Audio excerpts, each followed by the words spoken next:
between these two schools, just going wire to wire from Palo Alto all the way back to Corvallis, as Jared Brookins in his first year of Oregon State looks to go for the upset win tonight. As the kickoff is off and we are underway here at Kagan Stadium on this beautiful Wednesday night, where we had a little bit of rain earlier, but it's still pretty warm, just about at 83 degrees, a short sleeve evening here in Palo Alto. Rare for it to be a little humid, heavier air than normal, but should have clear skies tonight. That's at least the forecast. Yeah, we had spurts of rainfall all the way over in the Bay Area in certain parts, but again, it's that Bay Area fall weather that these players have been accustomed to, especially for the ones that have been at Stanford for about a few years now. Oregon State, well rested, only 12 days off from their last match against San Diego State, where they were able to win 1-0, bring them to a 4-2 the start so far on the season. As this will be a 2-game stretch for them here in the Bay, as with Stanford tonight, they will then see San Francisco in their conference opener a few days from now. But as of now, against ranked teams, Oregon State comes in 0-1, as the last ranked opponent they faced was Indiana back on August 31st, where they lost 2-0 in Bloomington. Stanford trying to move up front. Stanford in the black, Oregon State wearing the white tonight. Alex Chow again set up for the throw-in. Yeah, but Greg, just knowing the history between these two programs, what is something that we are going to expect to see against these two squads tonight? Well, I think that, as you said, Oregon State comes in well rested. They, on one hand, have barely played in the last 2 weeks, but as we got an early chance here for the Beavers. Yeah, trying to set it up. Oh, shooting from the outside there. Oh, and another shot from the goal area, but just air smells a little bit too high. Joshua Partal trying to go for a chance from way out. Yeah, Partal, part of this great freshman class for Stanford. The Beavers have played a lot of California schools early, and they've played a lot of games in California, and hardly any in the Northwest, back at home. Yeah, it's been a well-traveled season for the Beavers so far here in 2025. One of those California teams being UC Santa Barbara, who they saw in their home opener to open up the season, winning 3-0. Then at the beginning of the month in September, they saw Cal State Fullerton, where they won 4-2. Some high-scoring games, which really goes to show what Oregon State's going to bring with the offense here tonight. Oregon State trying to push the ball up. Yeah, far out kick. That was Sava Catlett trying to hit a man in the long range. Sava Catlett, 6'5", redshirt freshman out of Wasilla, Alaska.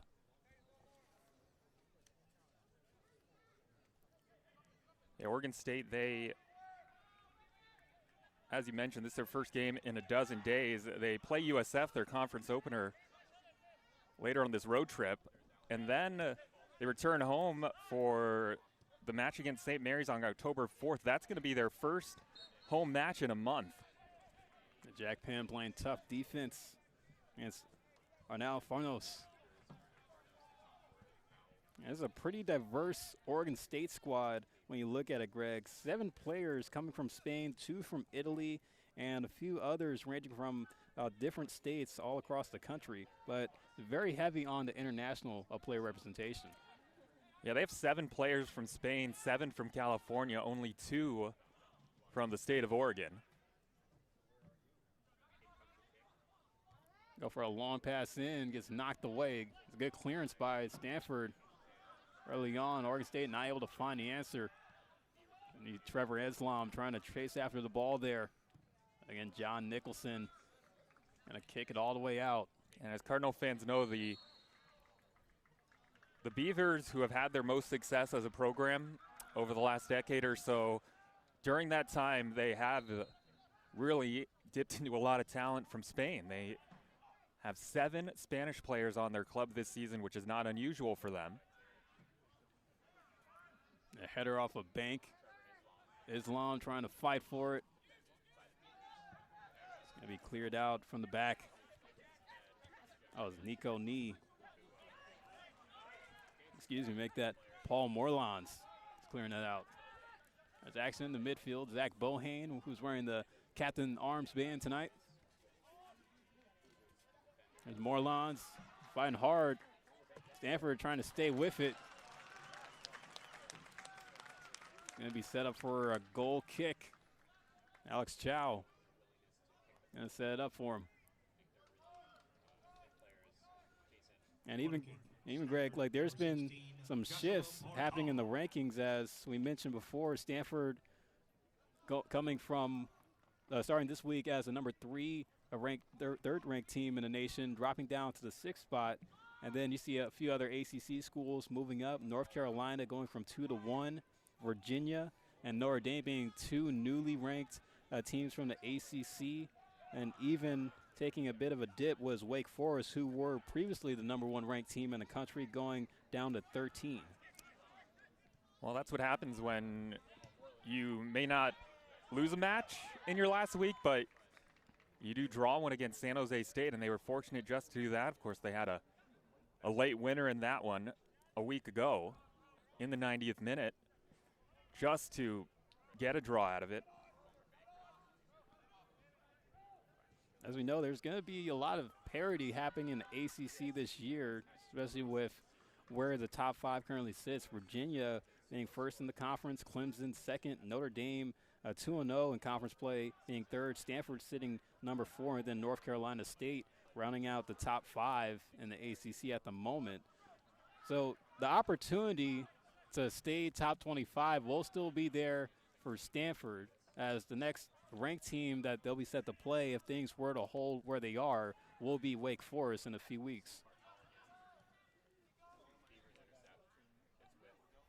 The Beavers trying to push here, trying to go on the attack up front. Tim Hoffman not able to go for goal cleanly.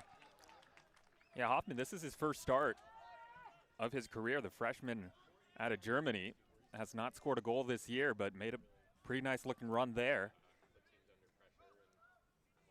Non-conference, you're always looking to see how both teams play their rotation, how many subs they use, how many new fresh faces they integrate in, especially Stanford, who is just coming off the conference opener against Virginia, that 3-1 win over the weekend. And we'll see if Jeremy Gunn is a little more willing to play some of his deeper reserves. It felt like Stanford hasn't had a break, really, with how their schedule's set up. But, again, for where they are, they need to continue to stay in good form and continue to play as many games as possible. And Oregon State, a much different story, as we know.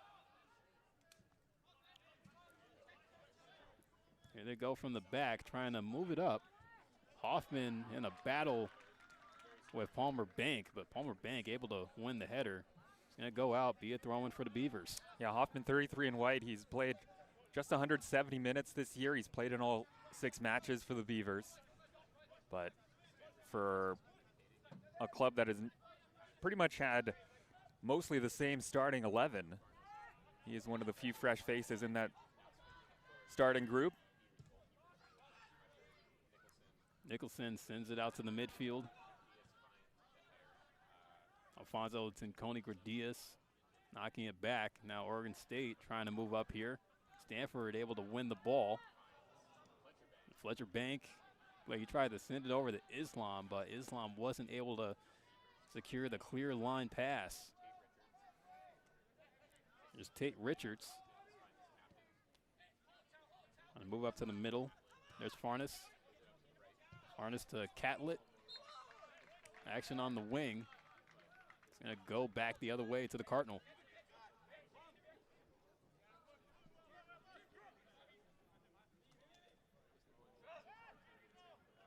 And not a whole lot of aggression between the two teams here early on. There was definitely a far cry from what we saw against Virginia Tech, where it just felt like, there were players bumping and just shoving each other. I mean, it was a very gritty matchup that we had here on Sunday, where Stanford were able to prove and assert their dominance with the 3 goals they were able to manage. Oregon State, they've had a couple chances here on the counter, which looks like, obviously, when they face a top 10 opponent like Stanford, they likely came in knowing that they're going to have to generate scoring chances off the counter.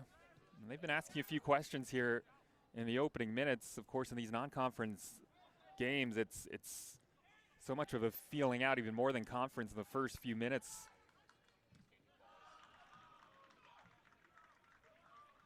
It's going to go out of bounds. It's going to bounce all the way to Oregon State's bench. Almost like you're waiting for the other team just to show a little bit of a chink in the armor and take advantage of that.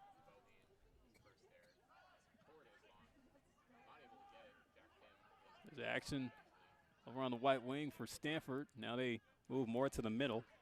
Palmer Bank able to put it down here. Now there's a 1v1 with him and Morlans. Bank trying to whip it in. It's knocked away. Good clear out by Oregon State. Stanford not able to find that opportunity yet to get a shot off. Only 1 shot taken so far for them in the first half. It's going to go out here. It'll go be a goal kick for John Nicholson. Or for John Nicholson, being just from up the road in San Mateo. I'm sure he has family in the building tonight, coming out to watch him, show him support. He was playing at San Mateo High just 2 years ago. Started half a dozen games last year. A little dangerous on that goal kick. Yeah, a little bit of an oddity there. Gave it off to a defender before he was able to get something off, but that's not going to phase Oregon State as they are moving up quick. Good defense by Alfonso Tinconi Gradius. Able to win the ball back. Try to move it up in Stanford's direction. You can tell that some of the speed the Beavers have up top, down the flanks.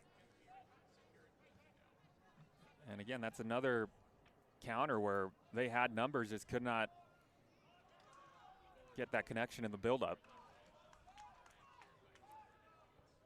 Alfonso Tinconi Gradius causing problems for Nico Nee, who's at the front.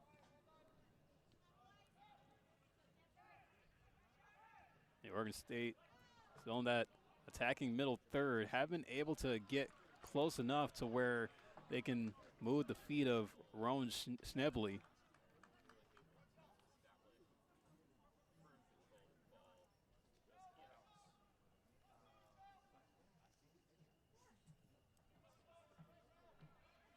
The Beavers will have a throw in here. Tinconi Gradius giving off to Islam. Bohane trying to push it up. Fletcher Bank. And then back to Bohane. And his head away by Catlett. So we'll be set up as a corner for the Cardinal. The only corner number 2 begin the first half.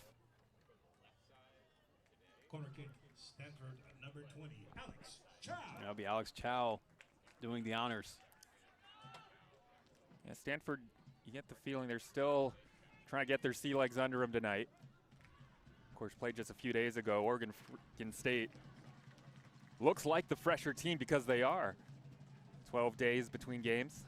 Chow from the corner going in. Oh, wow. So much contact from behind by John Nicholson as he was in battle with Fletcher Bank, who was trying to head it in. But it looks like it's going to be a no contest, no penalty. So we'll go as a goal kick. Yeah, went the other way, and Referees tend to side on the air, the keepers in those situations, and Nicholson beat him to the spot. Yep, our referee tonight, Mike Stutt, blowing the whistle, trying to keep the game in order. And just tell you this, Greg, I was here on Sunday for that Stanford Virginia Tech game, and the referee was getting a workout for how many calls he had to make and how many yellow cards he had to send, write up.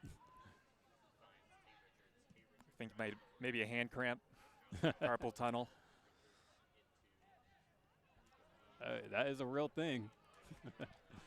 Wire-to-wire win, though, for the Card. And they, as you know, Philip, they were pretty much in command in that match. And I know that they had those two close matches in a row, but it must have been a sigh of relief for them to kind of be able to coast to that conference opening win to start ACC play.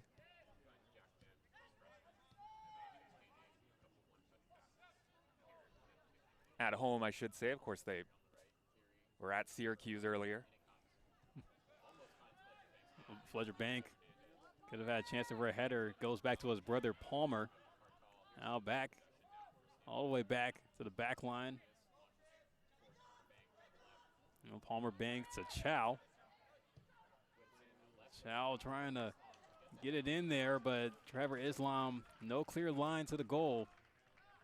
So another shot going off target, at least another chance for Stanford to get a shot on target, but to no avail.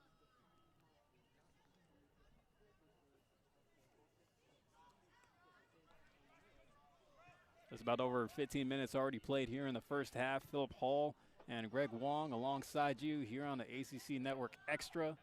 This is the lone game in the ACC for men's soccer tonight. Oregon State and Stanford, as all the other ACC teams have the night off.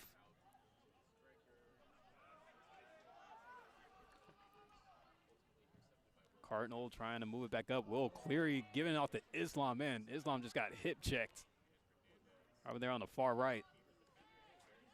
Well, Stanford back line has done the job so far, as you mentioned. Hardly anything for Schneebly to do in goal. And that's despite Oregon State putting on a little pressure, again punching back off Stanford attacks. And we saw it again there. They're getting to that last third of the pitch, but the Stanford defenders are doing the work to not let them really take a touch into the box at all. Yeah, Palmer Bank with a hip check himself. He put that on Lucas Fernandez-Kim. Fernandez-Kim, another local product from Berkeley, grad student out of Berkeley High. He's destined for greatness, Philip. Yellow jacket.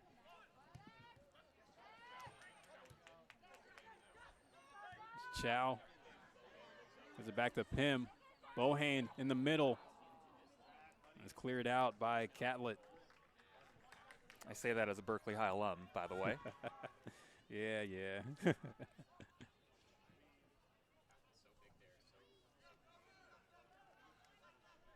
This is his first season. He's, as you said, Philip, 7 in white. He played over 50 games for UC Davis and now a grad transfer with the Beavers. Another top-tier West Coast program. UC Davis out in the Big West Conference.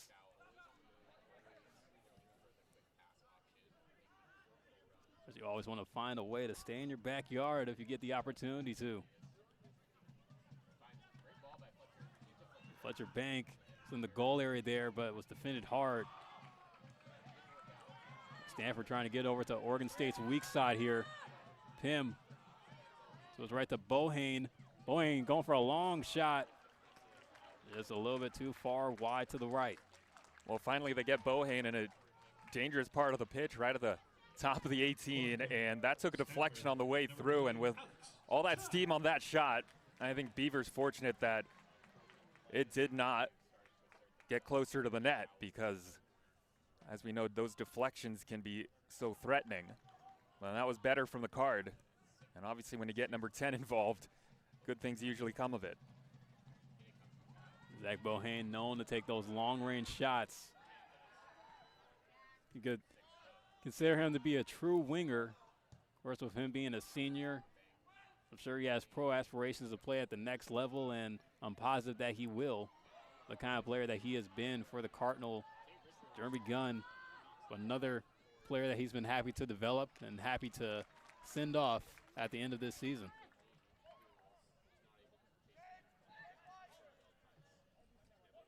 Stanford's going to have to regroup here. Oregon State not giving them too many chances.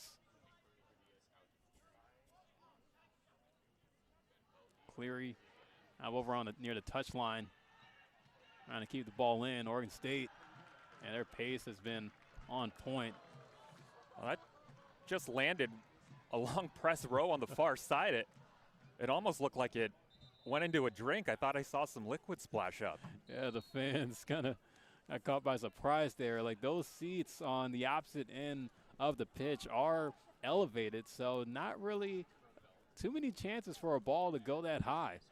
Yeah, let's hope that was just water. I think it definitely landed in a cup. You should get some type of prize for that. It's tough to do. There goes Morelands in battle with Chow over near the corner. Pim able to put it on the ground. Fernandez Kim tried to go for the slide tackle there that time. Yeah, last few minutes, the Card, you can tell, starting to get into the match. And Pim giving this crowd a jolt. They look energized. They have a hop to their step, much more than they did over the first 20 minutes or so of the match. Yeah, Jared Brookins telling his squad to go for a more defensive press here. They've been doing a very good job at that. Almost did have a chance to change. Fletcher Bank couldn't capitalize on the header attempts. Missed it by just maybe a foot. Well, Will Cleary put that one almost in the perfect spot. That was a beautiful ball. And Fletcher Bank, just not enough hops, but man, that was inches away from 1-0 Stanford. Going down hard is Farnes. They play on. Zach Bohane delivering a hard tackle. Bohane trying to answer, but John Nicholson putting a stop to it. Some of the crowd thinks Farnos, who is the leader of this Oregon State team, he is their top player, number 10 in white. They think that he was going down just to try to stop the run of play because of all the momentum Stanford has. And right now it's just about weathering the storm for the Beavers. And that's saved by John Nicholson. You know, it may not be his house, but his house is like 20 minutes up the road. So he's definitely going to try to do everything he can to show his family in attendance that, hey, you know, I'm different when I play close to home. Yeah, I think John Nicholson had this game in his sights for a while, ever since the schedule came out.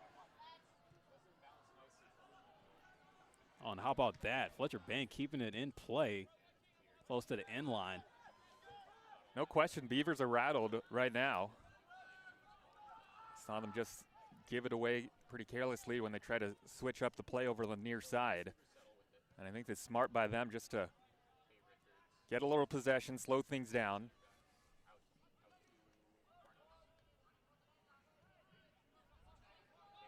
Here come the Beavers again, working in the midfield.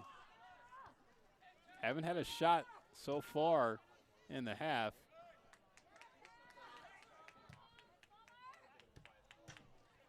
Good defense, trying to stop the through ball with Sava Catlett, but it will be a throw-in for the Cardinal.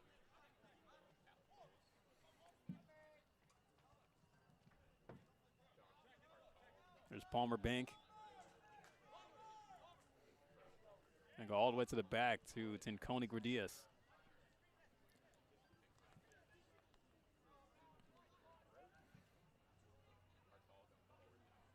This Joshua Partsall hasn't really been seeing a lot of action so far here in the first half. Jeremy Gunn getting a touch himself from the sideline. Stanford reset quickly.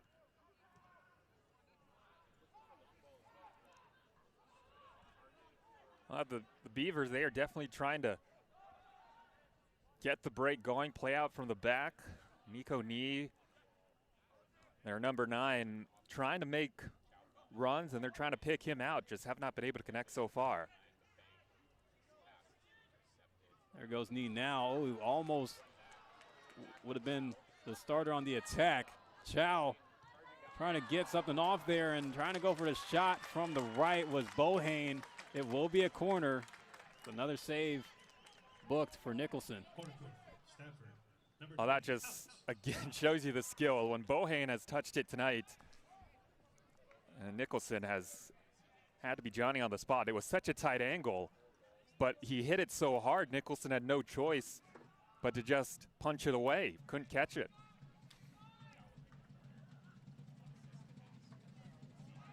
Try to go in with it. On too many Beavers at the front. Grenevald trying to stay in the penalty area, maybe try to go for the shot. Man, you can just see the Beavers just continuing to crowd around the Cardinal, not giving them any breathing room. Nicholson will grab it, try to calm things down. Well, look, the Beavers, it's always a little interesting how you play these matchups during conference. They play USF. Conference play begins in just a few days. But if they can get a result against Stanford, that is huge for a team that is trying to build their non-conference resume, and this is one of the last chances. Yeah, it will be a conference booster for sure. They still want to have fresh legs, though, when they head down south, or up north, rather, to play USF a few days from now.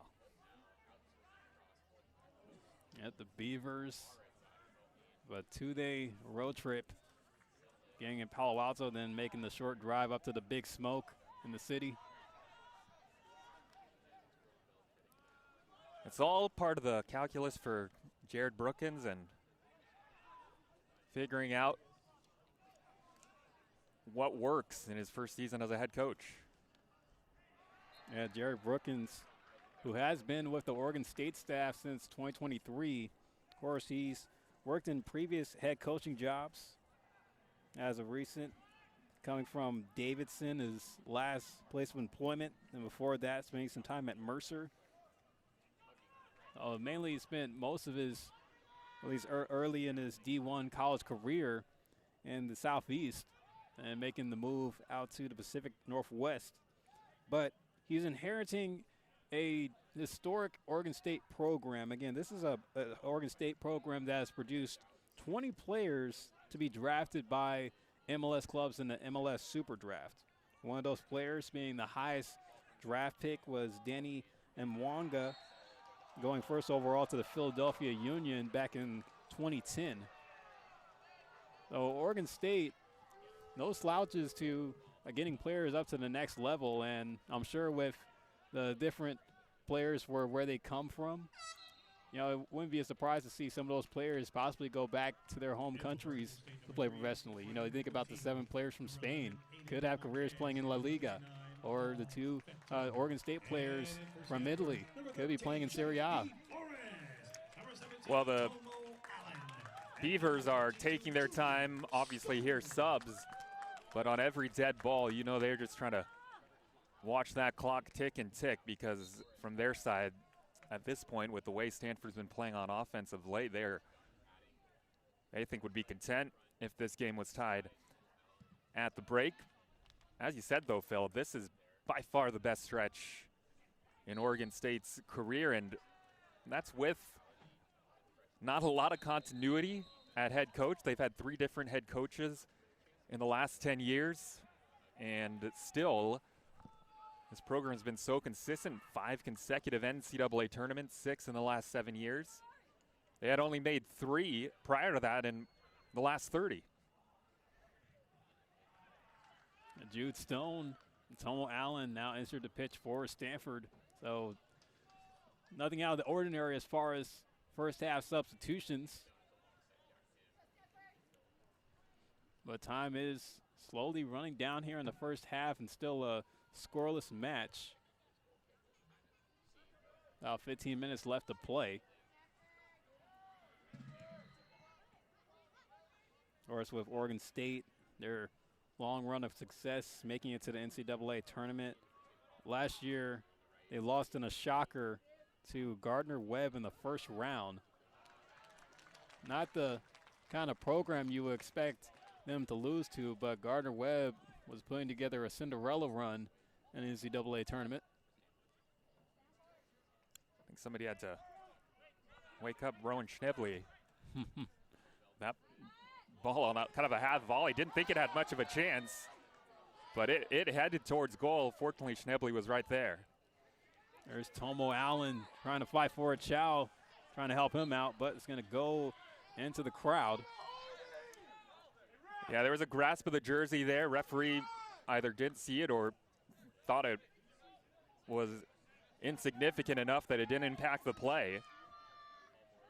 I do want to say 25 in black, Sava Catlett, he is another guy. He's barely played this year. This is, for him, the most minutes by far he's gotten. He played a half against Fullerton in the last match.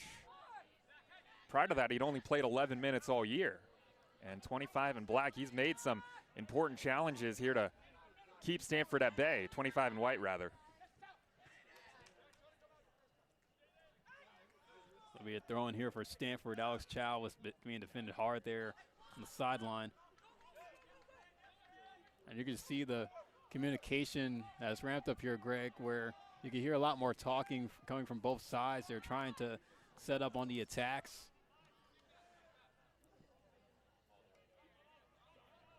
And how about Tomo Allen, the freshman, showing great energy out there at the front. And that's going to be a name for Stanford fans to watch in the years to come. Of course, Tomo Allen being a product from the San Jose Earthquakes Academy. Definitely was a highly rated player coming into Stanford, being ranked nationally amongst high school prospects. But I think about players that have been developed in the youth academies of MLS clubs, which is the majority of the Stanford roster. I just think that the talent is just going to be exceptional. Like you think about Tomo Allen being one of them, Victor Fung, who was a youth academy player for Inter Miami. You know, he's going to hope to see the field pretty soon. And the shot goes in here for Stanford. They get one in. It's a goal for the Cardinal, courtesy of Will Cleary.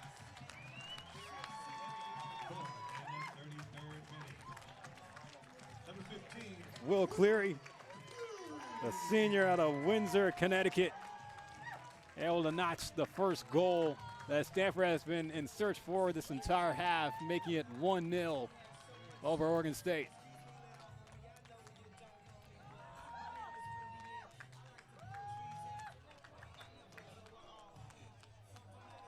Well, Philip, who did it start with? Zach Bohane was the one that began that build-up. Beautiful first touch, and he started that play, and then Shane DeFlores was the guy that put that initial through ball in. It set up the cross, and off the rebound, Will Cleary, Johnny on the spot, and it was just a matter of time. It was looking like Philip and Oregon State, they can't survive with a scoreless match going to break. Stanford finally able to find the back of the net. And Will Cleary not prone to play up on the front. Able to find that space that he is needed. For Will Cleary, goal number 2 in 2025. Now Stanford put themselves in a great position. This is almost similar to how things were on Sunday against Virginia Tech, getting a first half goal late in the first half and then just cruising the rest of the way in the second half. And get a whistle.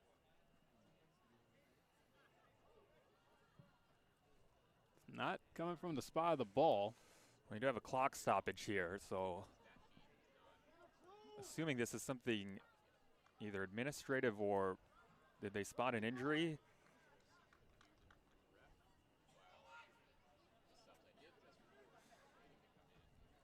Maybe just wanted a chance for everybody to catch their breath. I don't know. We don't need a hydration break tonight, Philip. Yeah, it's pretty cool, and we're getting a little bit of a breeze.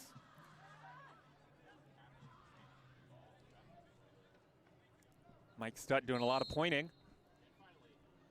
We're gonna put it down eventually. Sava Catlett will resume play. Well, I was about to say, Philip, you know, Stanford seemingly, they just had not gotten their star 10, number 10 involved, and finally they get it to Bohane, and he drew so much attention, and here he is again. Bohane with a great ball up to Allen. Allen on the wing. 1v1 trying to get past. Bohane going for the shot, but just a little bit too high above the crossbar.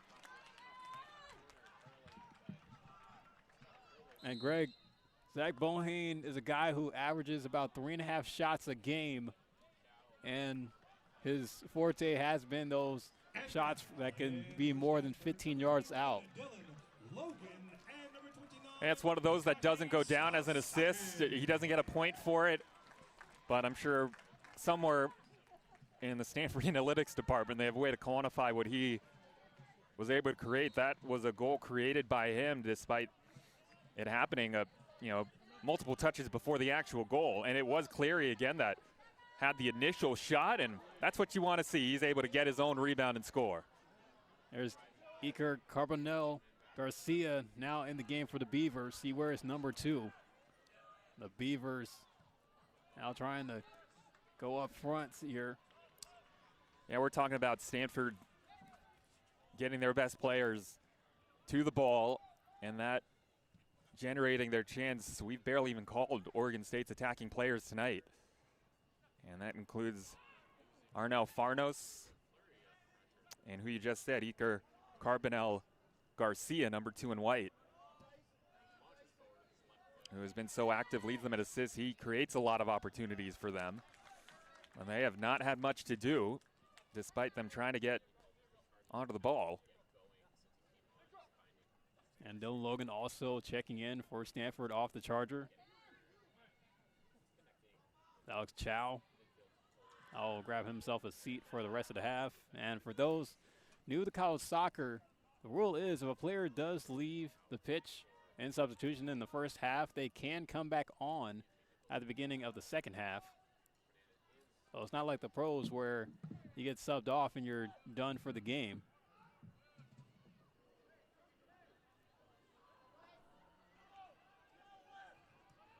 And it's the same strategy that Jeremy Gunn uses, trying to utilize every inch of his bench.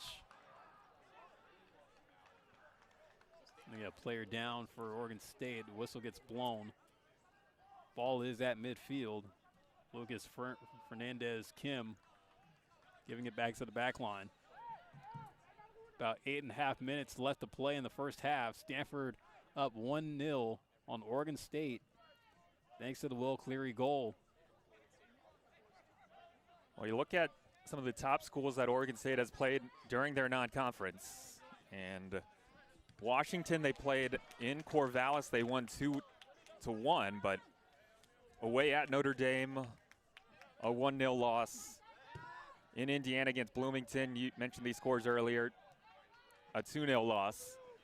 And the offense just has not been able to get on the score sheet during these matchups against some higher tier opponents, and they're going to need one tonight in order to at least get a result out of it. I think even for the Beavers, they would be satisfied to even walk out of Palo Alto with a draw. No question. They can get it.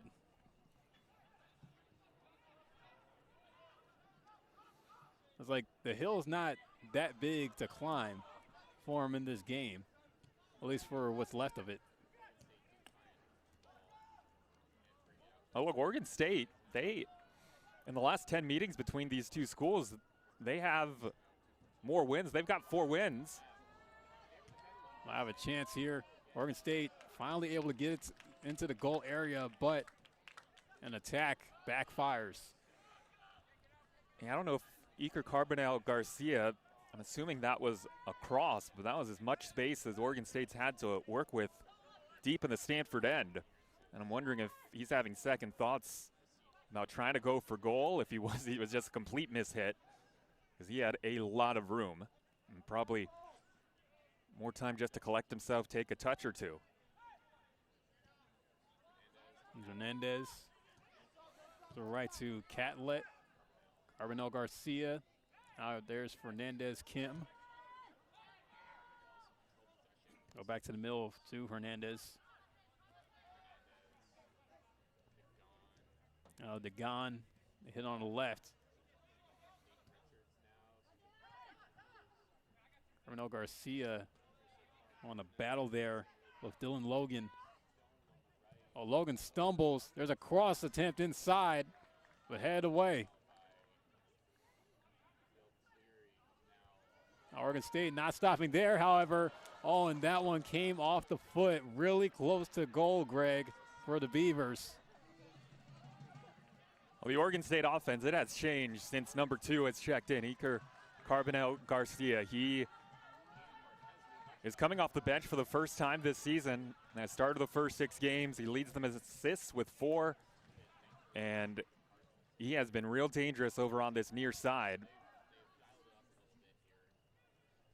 And Carbonell Garcia, one of the 7 Spaniards on the Beavers roster.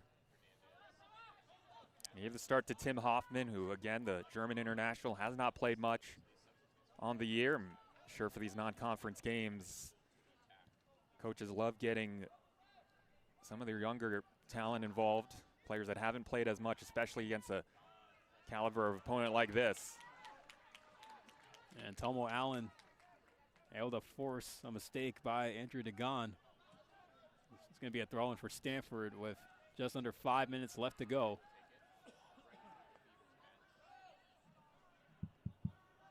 And the Cardinal trying to space the pitch.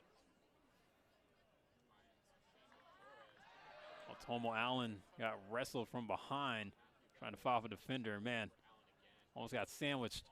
Able to recover. Bohane. Went over to Shane Flores, also now in for Stanford.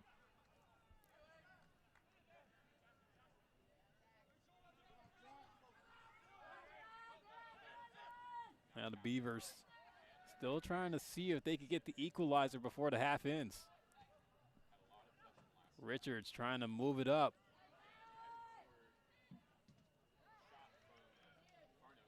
Farnos, the shot blocked, on another shot attempt blocked. That's why they rely so heavily on Farnos. He, as you could tell, was just drifting down the pitch, and Stanford just could not get a touch of the ball. Number 10 in white. Try to get the cross in, head away. The Beavers having to revert back.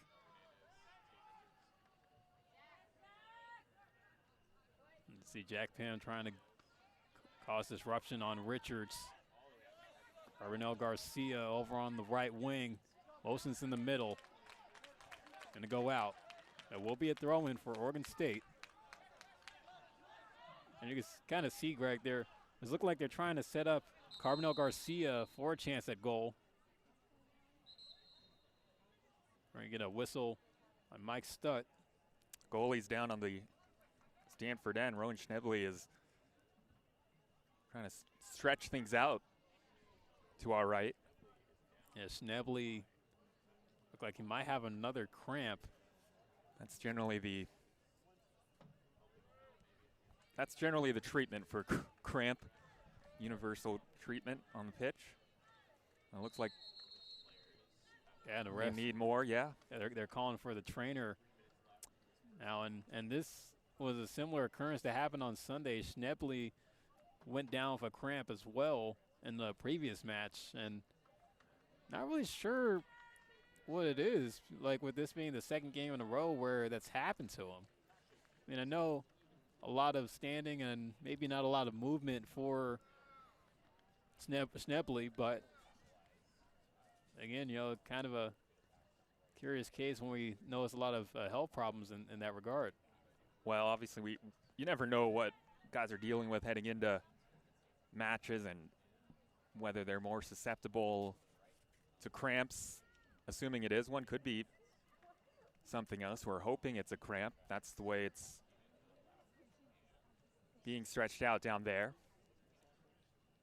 Far be it for me, Philip, to criticize an athlete for getting a cramp. I get one usually just in the middle of the night for no reason. So he has a much better reason than me. It looks to be okay. He's jumping up and doing wind sprints. While that was taking place for Stanford, running over to the bench, getting a quick drink of water. Of course, as we mentioned, hydration probably not needed, but still necessary, even on a chill night. Well, I'd say 42 minutes into a match, players will not complain about getting a drink. I will say, though, Oregon State tonight, we said they had a couple players in their starting 11 who are getting their first starts and some of their first minutes of the year. And now they get their usual starters back in. Mentioned Garcia. And then number 3 in white, Fran Cortillo, who was over on the left, and he's also ignited a lot of these attacks for them.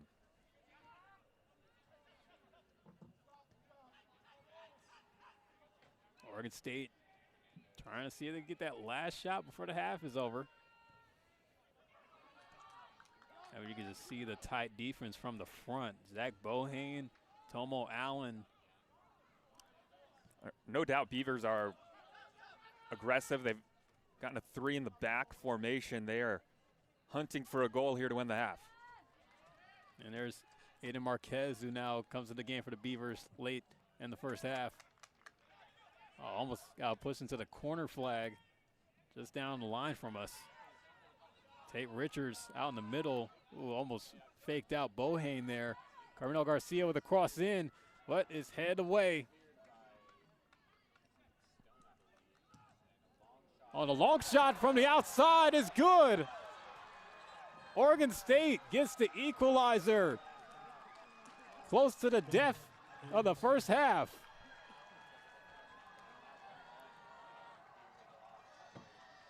That goal was good for Arnal Farnos, who is the top goal scorer for the Beavers as he makes it a 1-1 game with just 2 minutes left to go. Able to get it at the 43rd minute. Well, it started with Richards, who had a couple of nice dummies, kind of got the Stanford defense off balance, and then the attack continued, and eventually they found their number 10. And I'm not sure if that took a touch on the way through. Either way, that's what happens when you put pressure on. And Oregon State, hard to believe, this is the same team that was playing over the first half hour or so of this match. They have really been on the front foot. They, I think, changed their formation a bit to have some extra attackers forward, got some of their usual starters back in the match. And they look really dangerous here against the number 6 team in the nation. Now Farnos, the senior from Spain, looking to surpass his goal count of 9 from last season, now getting goal number 5 in 2025. Again, that is a player that turned down an opportunity to go pro in the MLS, coming back to Oregon State to finish out his collegiate career, as he was selected in the 3rd round by NYCFC and last year's MLS Super Draft. 19 goals for his career now, too. Now Stanford just trying to go for a chance to possibly get the lead back.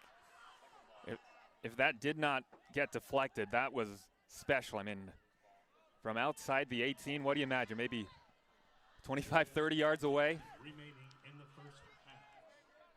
Yeah, it was a pretty long shot, and even long enough for Schnepley not to even see it coming. You just see it went into the right corner. Schnepley was playing more to the opposite side of the goal. Yeah, little late reaction by him. I wonder if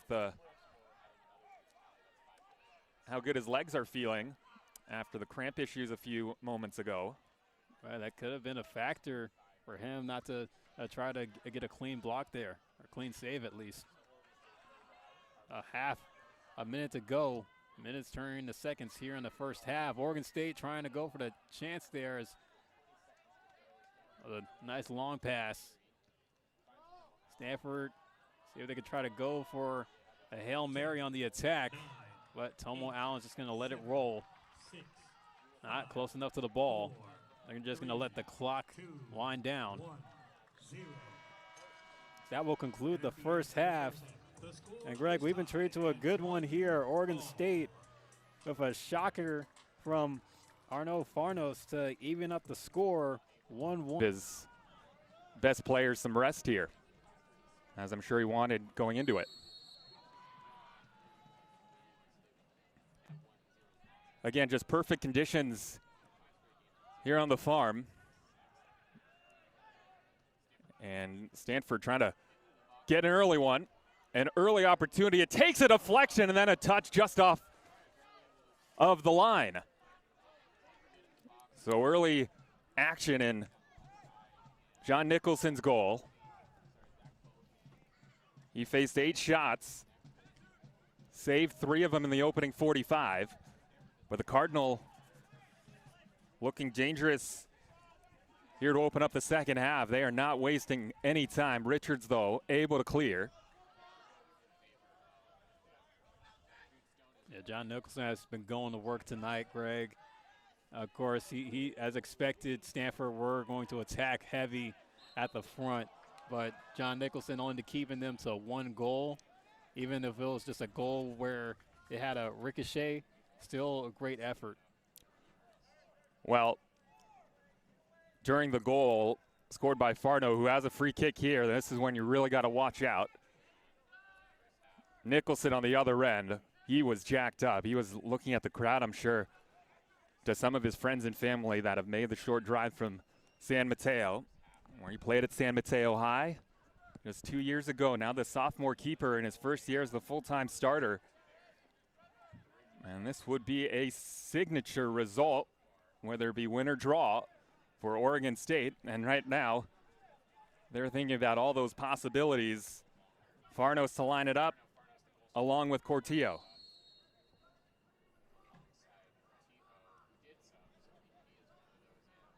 It's going to be Farno. This almost took an awkward deflection, and luckily just not enough on it.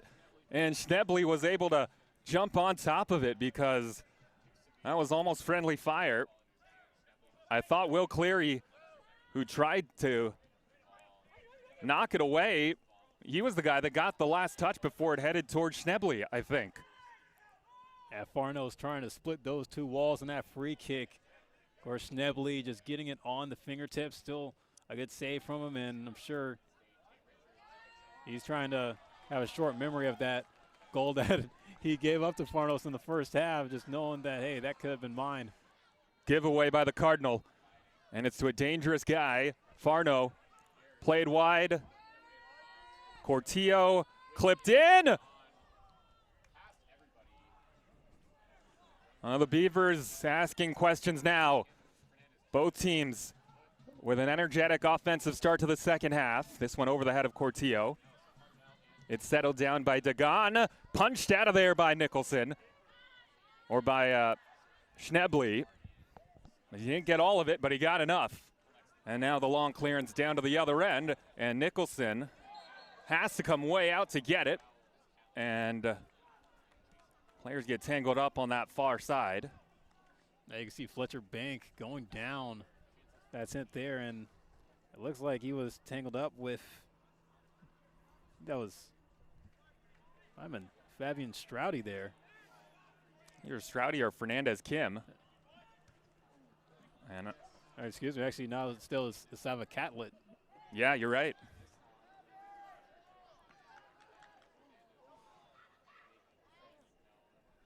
Mentioned Catlett back in the match now. Wondering how much Oregon State was going to go back to that lineup they had earlier with some of the players, young players like Tim Hoffman, who played 32 minutes, and Sava Catlett, who also started the opening half. And I think both of them are back on the pitch to start the second. But they have kept their number 3, Fran Cortillo, in.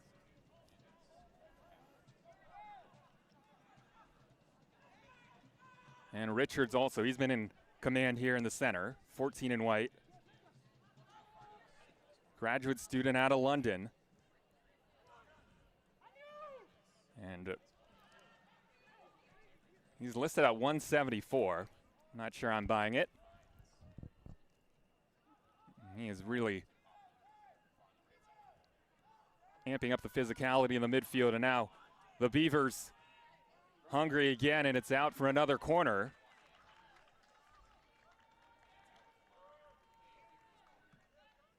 And that's really been the Beavers' struggle most of the night. Just whenever they get into that attacking third, like Stanford, starts to become very disruptive in their chances to try to put a shot in.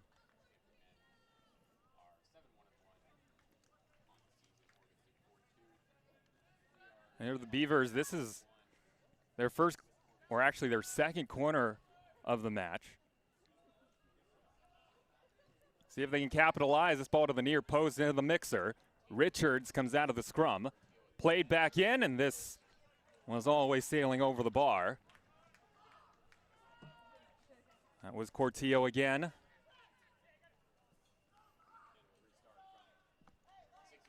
Yeah, it was like a crowd as if you're getting on a BART train after, say, a Valkyries game, where you just couldn't find any room to try to find who you were looking for, and that's really what Oregon State struggled with on that corner.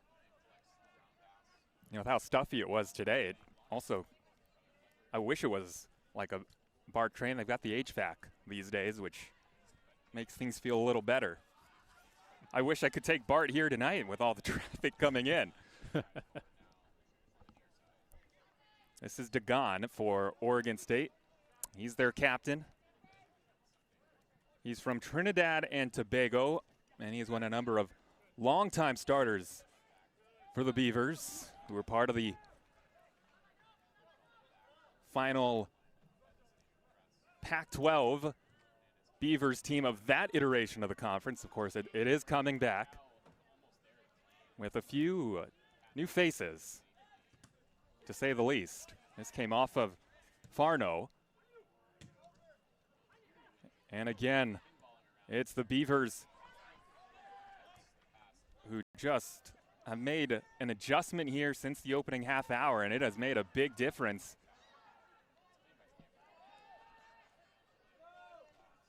We saw a lot of black jerseys have the ball at their feet throughout the first half, and then late, the Beavers got the equalizing goal.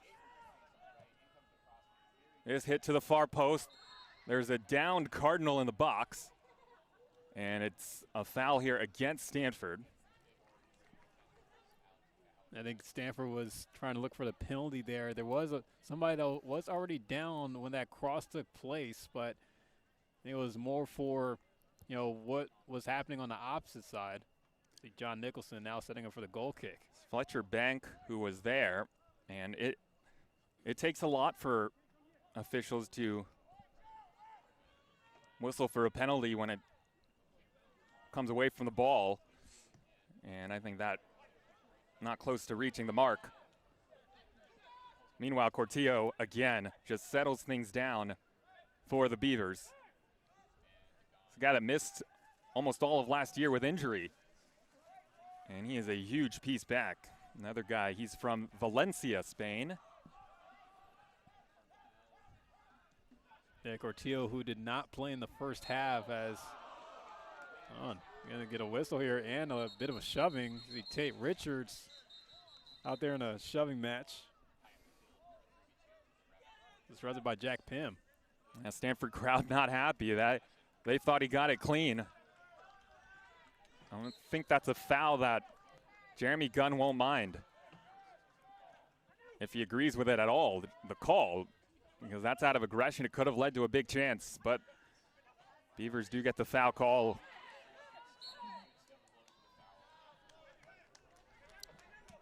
Well, Farnos, when he gets it, you're just holding your breath. And yeah, you can just see how he was able to fight off Jude Stone on that ball there. Again, the 50-50s have been going in Oregon State's way as far as just trying to win the ball and trying to fight off their defenders. So yeah, but Farno's showing great strength there. And of course, you know, him being a senior, Stone just being a young pup freshman, you know, a bit of a mismatch as far as what grown man strength looks like. Richards. When you look at a guy like Richards, you expect him to just be a load to bring down. With Farno's kind of your classic number 10, and I'm always taken a little off guard when it can be so physical when they have the ball at their feet, as Farnos has been tonight. Here's Richards again. Dagan took a touch off Cleary, and Cleary with excellent defense to get back on it. That is just tremendous defense. And this game is completely flipped in terms of who's controlled possession. Nicholson just has to chip it. He was outside the box. Stanford just amping up the pressure a bit. They had that spurt to open up play, and again, probably not enough time for Nicholson to take a touch, and he just lives to tell the tale. Yeah, Trevor Islam going at Nicholson pretty aggressive here, seeing if he could psych him out. And Nicholson can't afford to try to waste a lot of time and just setting up the ball. Stanford team's going to play you quick.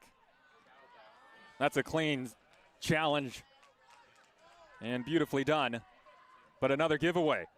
Off of that turnover, the Beavers back on it. And this left-footed cross, so Cortillo was all alone on the near side, but an important clearance. Not all the way out, though. An initial steal for the Card, Alex Chow. But again, this Beaver pressure. Right now they have Stanford on their heels. Chow again playing defense and gets some help at the end from Palmer Bank. At Palmer Bank being in a good spot there and then just having a clear out on the air raid. Kind of putting Oregon State a little bit out of sorts, trying to reset on the ball.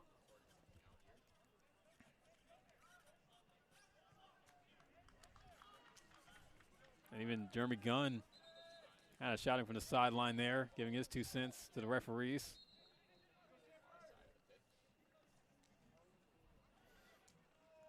Cardinal number 6 in the nation. Or prior to that game against Vatek that you called, Philip, over the weekend, I think Jeremy Gunn would be the first to tell you they have not been playing their top form soccer in previous weeks. But they were able to escape with a draw against San Jose State, with a goal in the right at the death and a comeback win against Syracuse.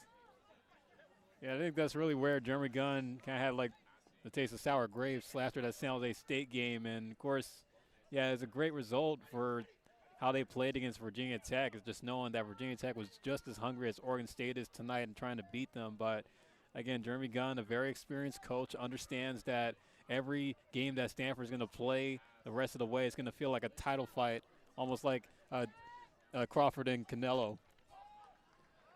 Well, the Card are hoping that it doesn't end up going the full 12 rounds because those two guys, they were beat up at the end of that, and the Card have their ACC opener coming up, or their ACC schedule continuing this weekend.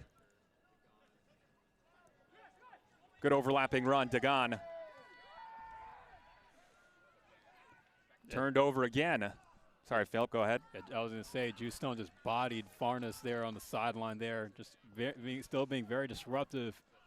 Of course, Farnes is the Beavers' lethal weapon when it comes to trying to create shots. Bohane. Cleary. He's got Bohane on the side instead of elect to go middle. This is slid through. And the problem is there was nobody who made a run.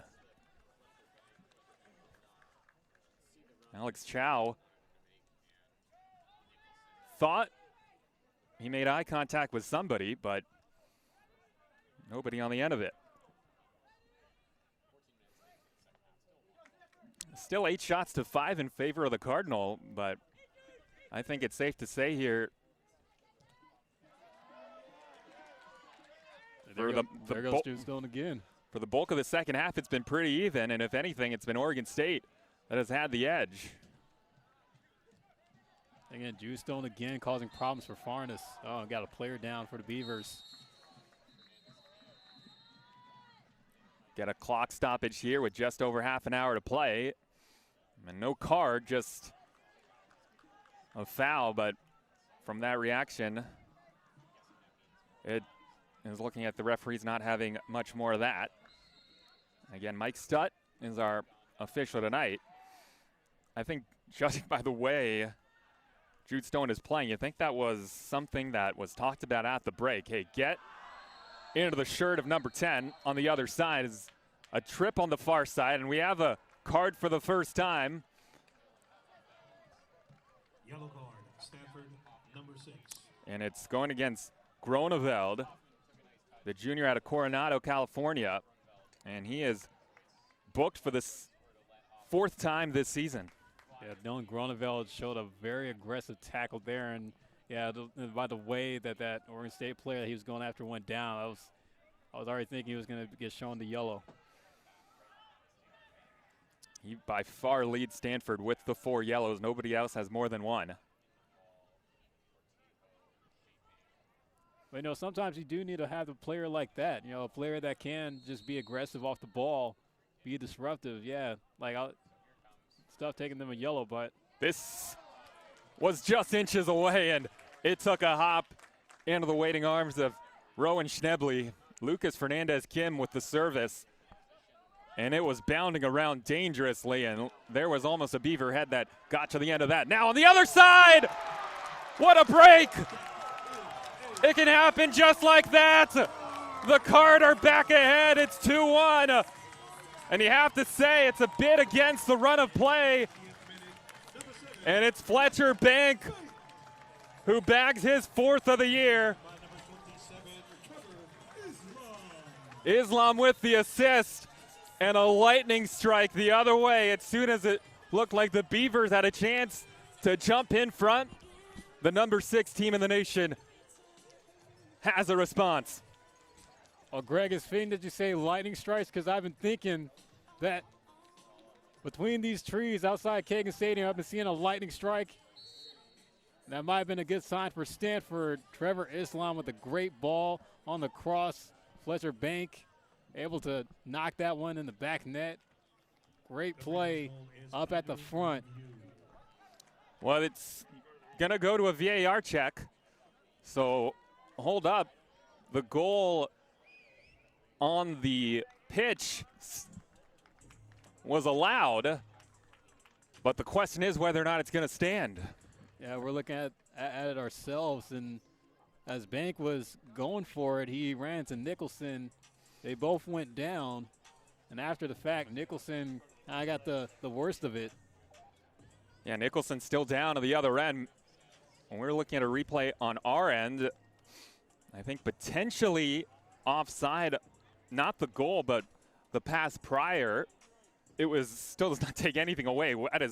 That's a world-class ball by Trevor Islam once he got to it. But on that initial look, I imagine they're looking at potential offside. Not, again, on the pass that led to the goal, but the pass prior to that.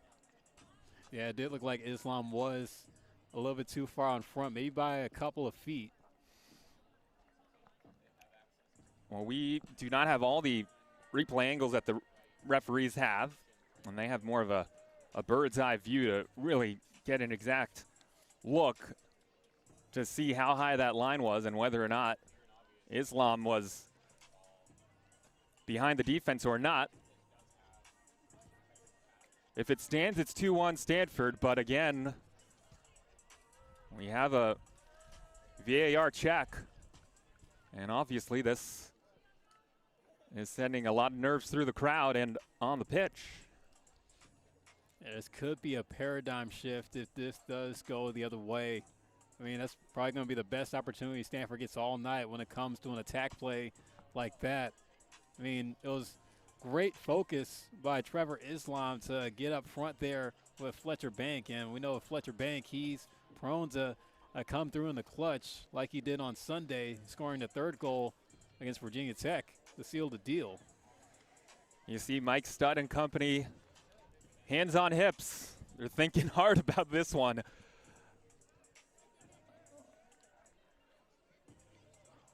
Rowan Schnebley, he is trying to see if he can sway the jury. I doubt it's going to have much influence, but you never know. Rowan is just keeping an eye on things. And this is a long check. And you imagine why they want to be sure with this call. And even Oregon State, they're anticipating what it would be on their end. They're going to catch a huge break if this game stays equal, but I know John Nicholson, I'm sure he's still feeling the effects of the contact he made with Fletcher Bank, and, you know, he's been playing a great game in goal so far tonight. Yeah, he was down for a long time. He is back to his feet as you still look at the referees all gathered together. And this is approaching, imagine I haven't been timing it, but it's a good 4 or 5 minutes at least since the goal. That's been a pretty long wait. Oregon State 4-2-0 on the season. And this is the first time they've matched up against their former conference foes since they were both in the Pac-12. And like I said earlier, Oregon State's, they have had the better of the Cardinal here in the last 10 matchups. The Card won in Corvallis in that last meeting in 2023, but 4 wins for Oregon State over the last 10 matches. Stanford just 2. The last 8 matches, I should say. And, man, this thing just continues to go on and on. The conventional wisdom is that the longer it goes, the more likely it is that the play's going to stand, because they're still looking for something conclusive, but you can tell how tight this call is. And we couldn't tell, again, not a perfect angle that we have from our broadcast level, but Philip, as you said, it certainly looked like Islam potentially was off. Yeah, it's the offside call in soccer at times could be very tricky when it comes to how it's determined, and you know, and there's been certain occasions where it does become obvious, but sometimes, you know, you just have that few inches that you just missed to stay behind the line. I think for Trevor Islam, you know, I'm pretty sure in his mind he thought that he had a clean look, which of course he's going to think, because, hey, you know, we're talking about a potential goal call that could give your team the lead. Well, look, this is the call of the match, but at some point, I'm sure the players have to go to bed tonight. We all have to go to bed, so this is why I think there is some conversation out there across sports that you need a time limit on replay. At some point, you just got to say whether or not you can tell or not. Life goes on, one way or another.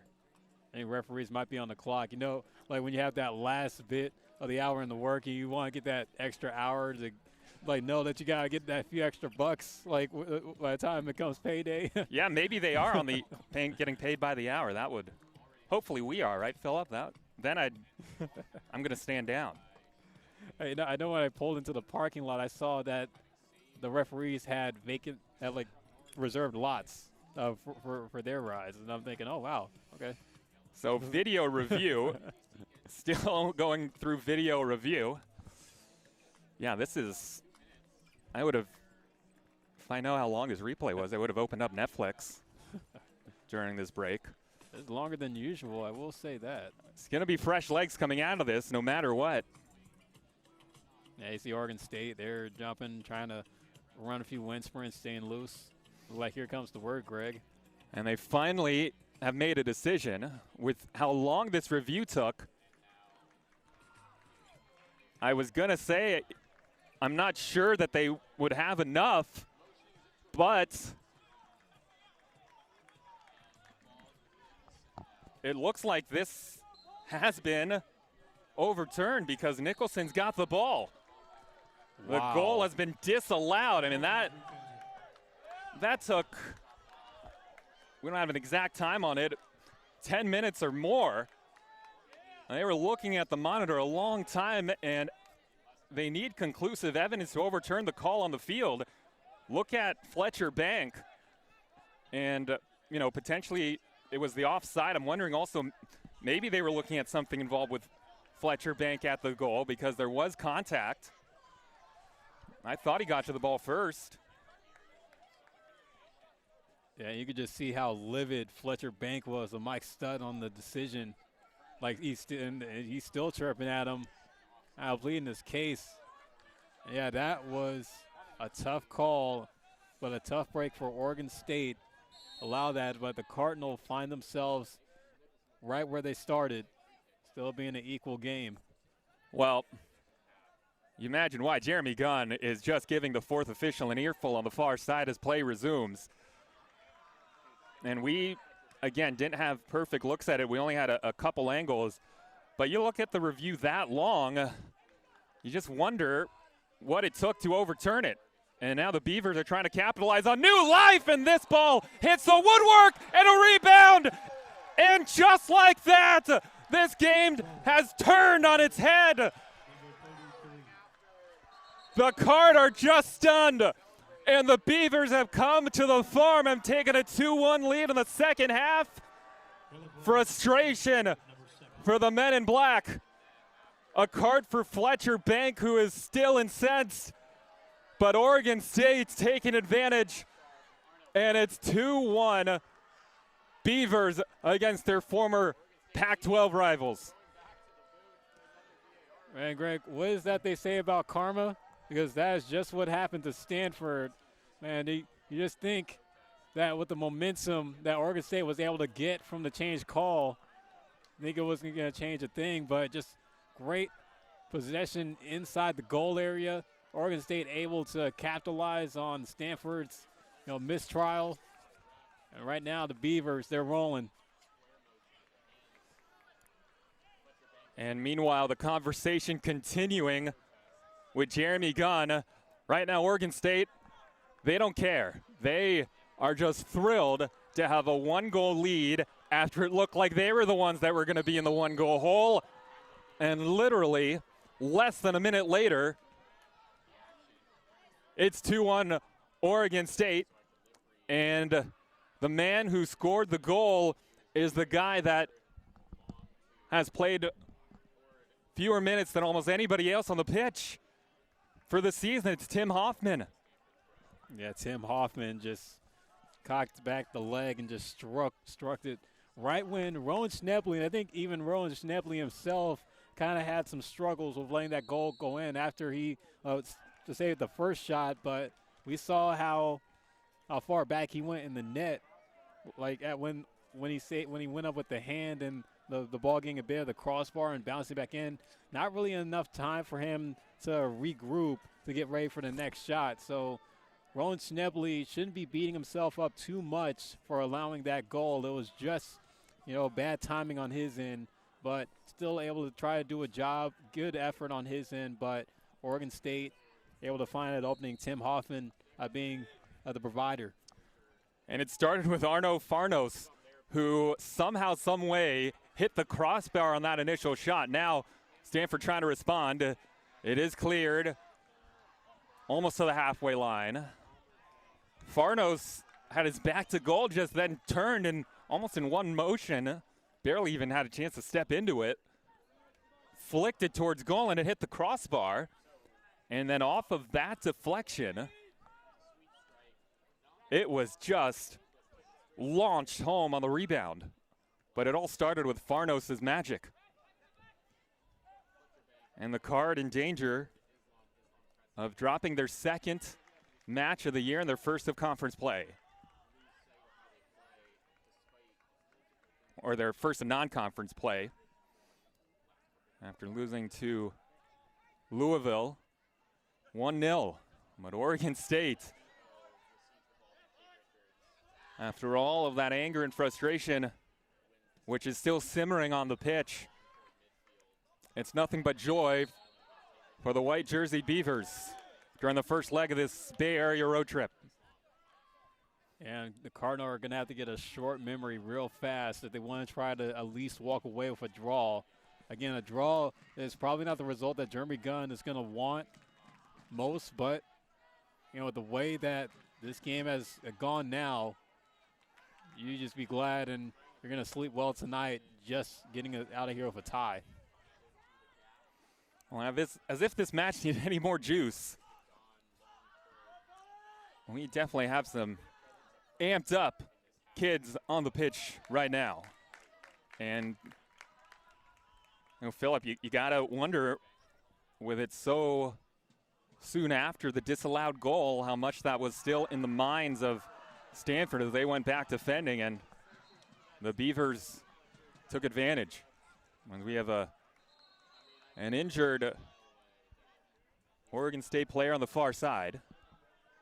Yeah, that's Fletcher Bank again, causing problems for the Beavers on offense. Not in a good way, though, as, you know, it's just more of like a frustration play. As you can see, he's just trying to plead with Mike Stutt.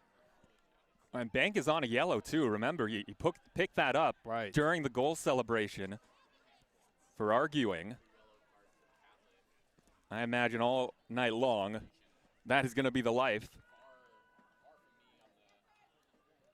for our head official, Mike Stutt. He's going to hear Cardinal fans and coaching staff, players alike, complaining, not just tonight, but probably in his dreams. And that was Sava Catlett who went down that play there.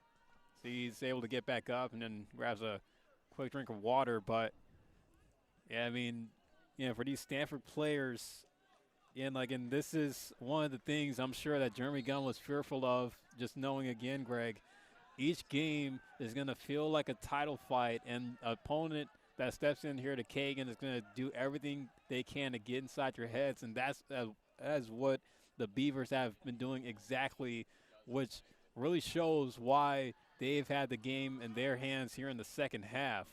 But for Stanford to not go to bed and think about nightmares, they're going to have to clean it up, regroup, get the mentality in the right place, and try to just focus on just coming out with a tie, do everything you can to get into that attacking third.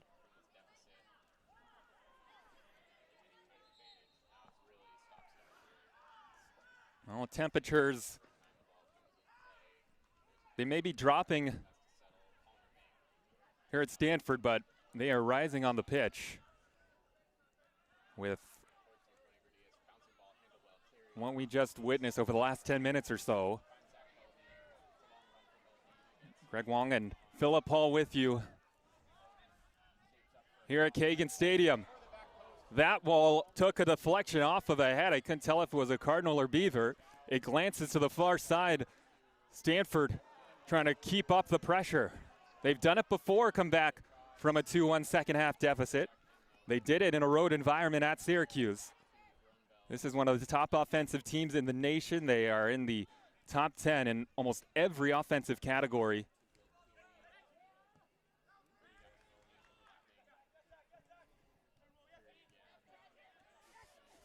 Just joining us, the key swing tonight. We were 1-1 at the break. Oregon State had a chance to score. They were not able to whip it in. And then just moments later, Stanford with just a special ball in from a long way out by Trevor Islam to set up Banks. He slotted it home, but after one of the longer video reviews I've seen, it ended as this is headed back and just into the arms of Schnebly. And after the review, the goal disallowed, and then just moments after that, Oregon State with right now the difference of the game and the winning goal, but still a lot of time left. Richards goes down, and I'm sure Oregon State there not in any hurry to get back up and continue on. The clock has stopped. We've got another yellow out for the Cardinal. Yeah, it was Drew Stone getting booked with that yellow tape. Richards was going for a header, but got knocked pretty good there as he's still laying down, kind of a little bit wounded. Hopefully it's nothing too serious as, again, Tate Richards, he's been playing a solid game in the backfield most of tonight. Yeah, Richards still trying to get back to his feet, his veteran OSU team. And I think this conversation happening to our right is about time wasting. Jude Stone booked. Third Cardinal given a yellow tonight. And Nicholson in his homecoming. 24 minutes away from the win of his career. And this would be a huge win for Oregon State. And you want to go into that matchup you have on Saturday against San Francisco to open up conference play, kind of walking in like your stuff don't stink, but knowing that you just upsetted the number 6 team in the country. Yeah, that's generally what wins like this can do. They can give your team a pep in their step for sure. But as we know, the Cardinal can turn losses into not just 1 point, but 3 in a heartbeat. It's going to go the other way, and again, well, I'll just let you hear what the crowd thinks of that.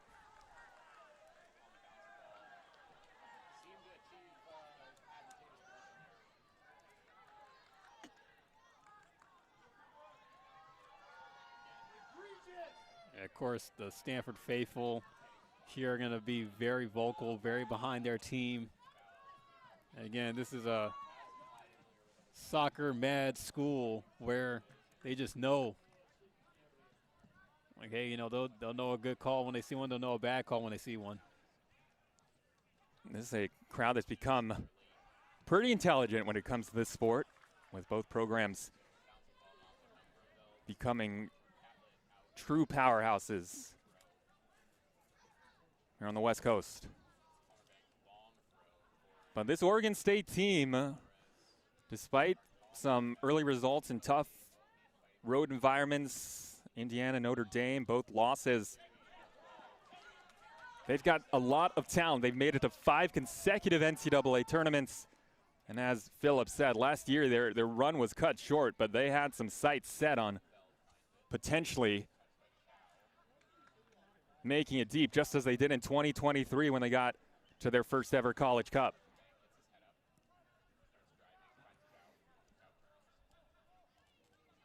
Well, since the replay and then the goal, this game has not had much flow, and finally they get to the feet of their star, Bohane,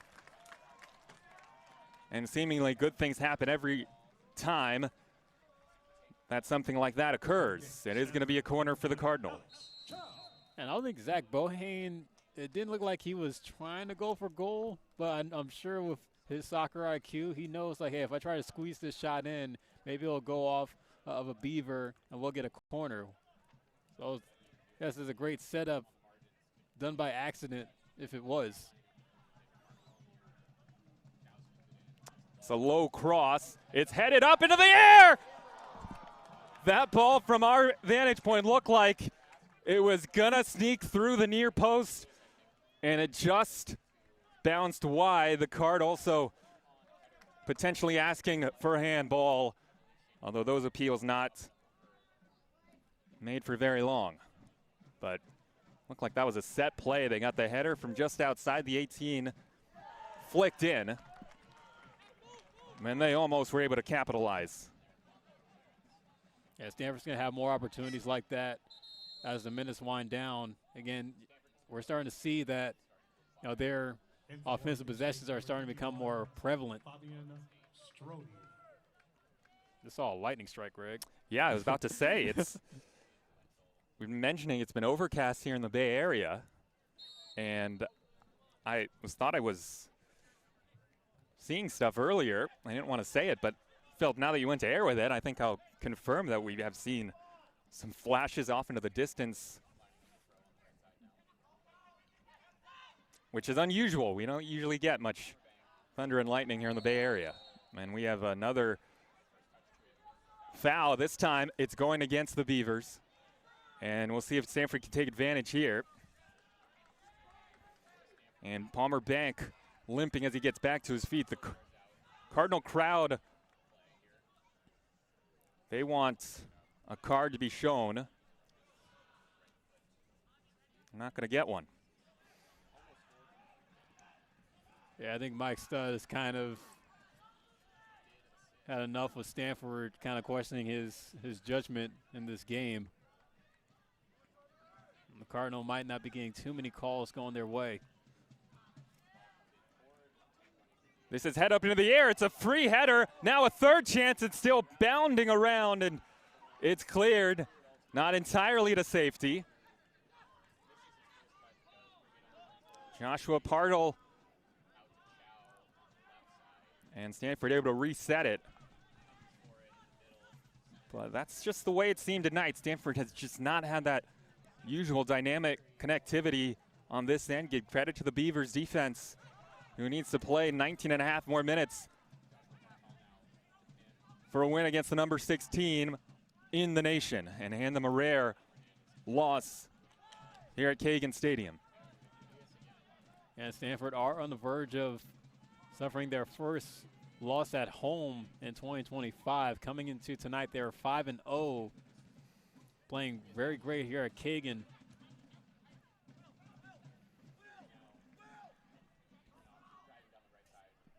Cleary.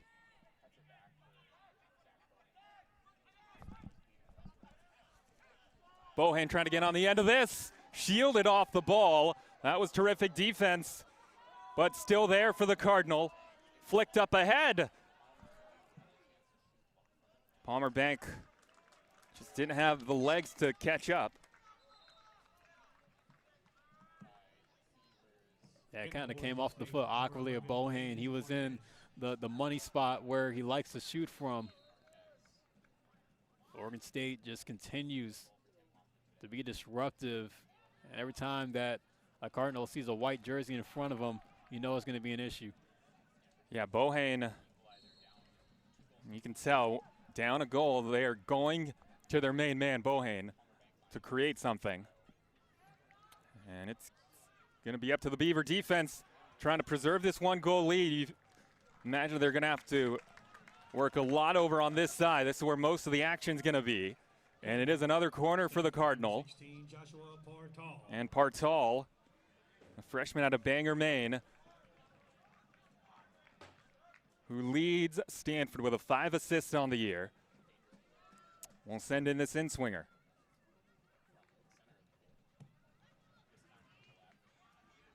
Near post, Beavers head it, but it remains in the box. Cardinal able to get control. See, oh, the attention doesn't matter though. Here's that low cross. Bohan got it there, and then it was sent in, and that was slip. Stanford, though, are asking a lot of questions. Yeah, just too much height on that Oregon State back line. You know, everybody's jumping up, but you know, when you think about the way Oregon State's set up, like they have a lot of guys that are over 6 feet. Of course, tallest player on the roster being Sava Catlett at 6'5". You know, soccer may not be a sport where height's necessary, but when you do have some tall trees that could protect that middle and corner place, yeah, it's going to pay dividends for how you play the rest of the way. That's a beautiful ball up the head to Chow. Tecone Gradias with just a gorgeous ball that Chow was barely able to get on the end of.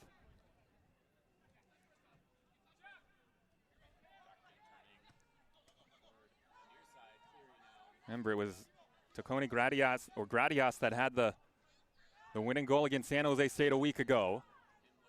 And it came in the 90th minute with 40 seconds left. Now, more work for Bohan. Here's his cross. It stays in play. It almost bended around the goal, but evidently it did stay in.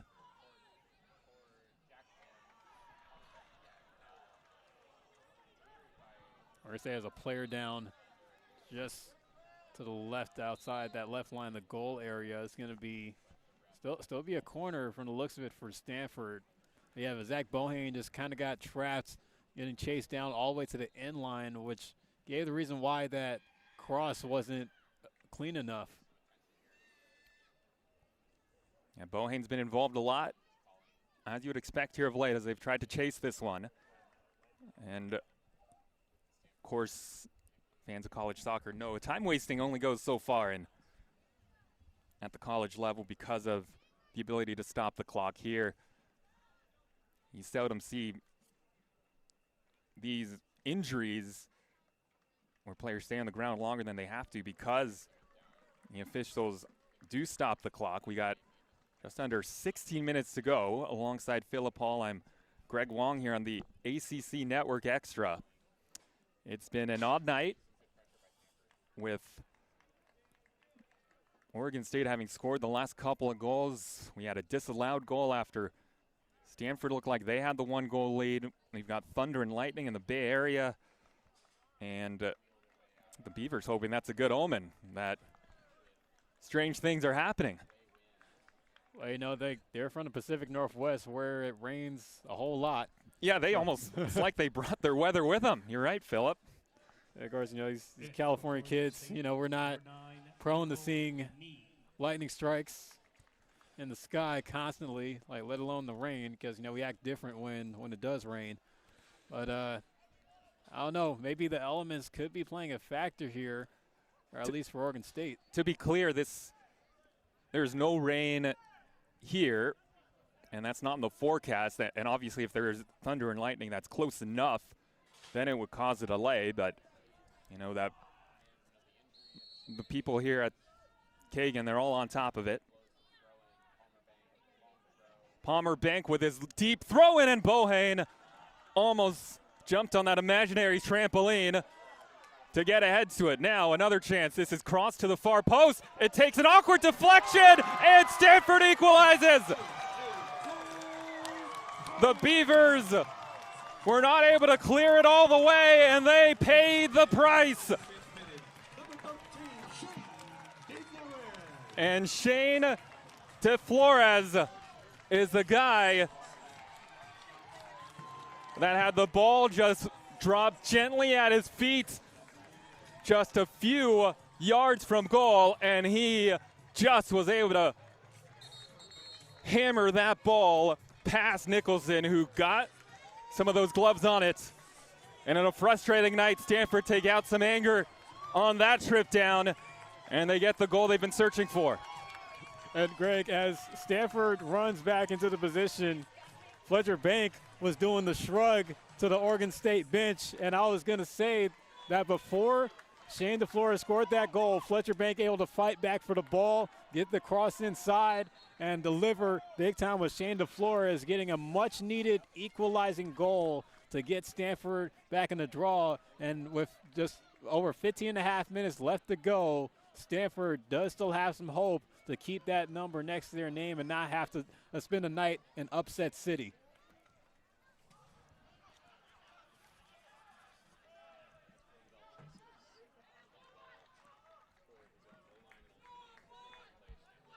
These former rivals, they played every single season until last year, the first time they did not meet in a season in over 30 years. And the way they played tonight, they are making up for lost time.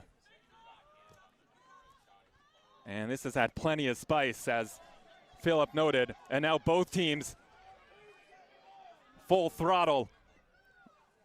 Cardinal trying to survive again with yet another comeback.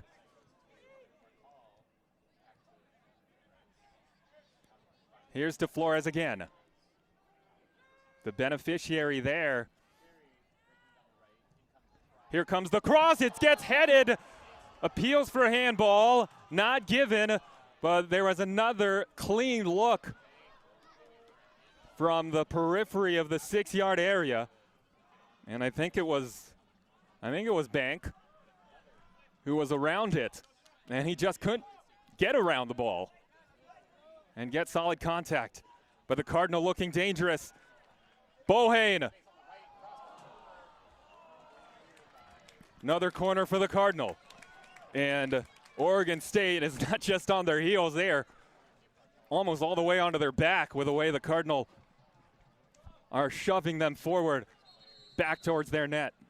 Yeah, Zach Bohane, he's just been the author of the manifesto on how to cross. I mean, you see he's getting those opportunities to put it in, trying to set it up for his guys. But, again, just too many bodies inside the Oregon State goal area.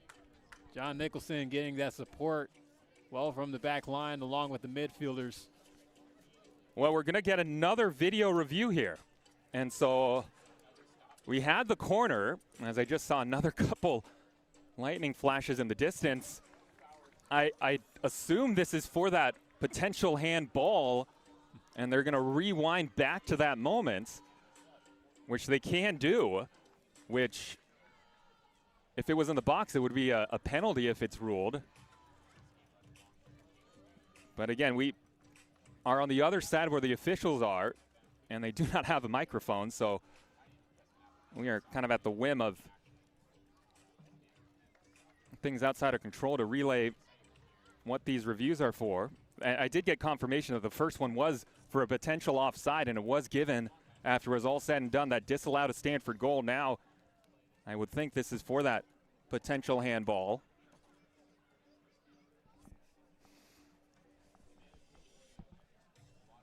Two, 14 minutes left. I think everybody here would be shocked if it remains that score.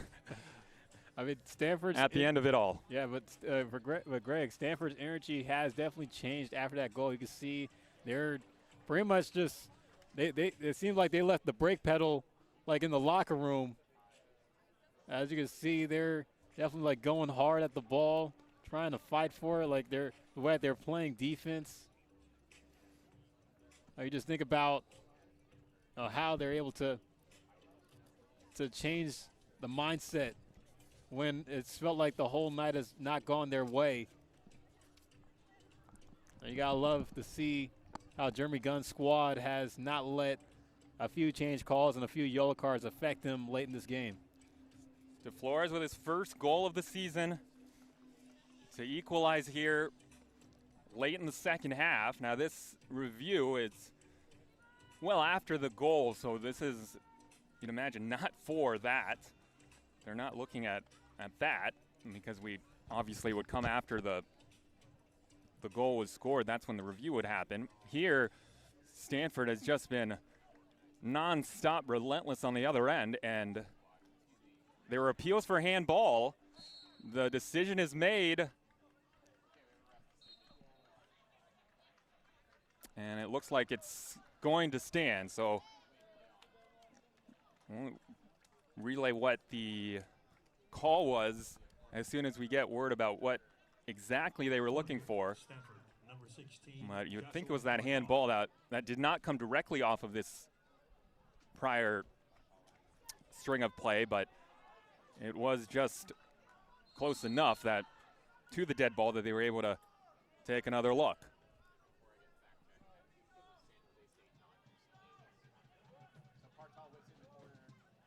Partal's corner. It gets deflected again, and off another rebound. De Flores had some mean intentions, looking for a brace. He had scored his first goal of the season, that one that leveled this match. Redshirt senior out of Danville. Part of this big core for the Cardinal that are looking for a championship ring when it's all said and done this season. But right now, all they're worried about is taking care of their rivals from the Northwest. And again, look at I'm sure if we got it on our camera to see on that far side, more of the frustration from the Cardinal. Yeah, look at those. Iker Carbonell Garcia that went down, and Palmer Blank showing some frustration after that call. I've been a flop. Well, now here come the Beavers against the run of play. First time we've been on this side in a while, and Cortillo, actually this is Carbonell Garcia who ends the relentless Stanford attack, and now it's the Beavers with the corner. And Philip, you're on top of it, but I just saw again off into the distance beyond the far side grandstands, the most pronounced and vivid strike of the night, and that's one you see in movies. But not close enough. And still no rain here, but both teams have been trying to weather storms all night. Here's a long ball over the top and punched away by Rowan Schnebley.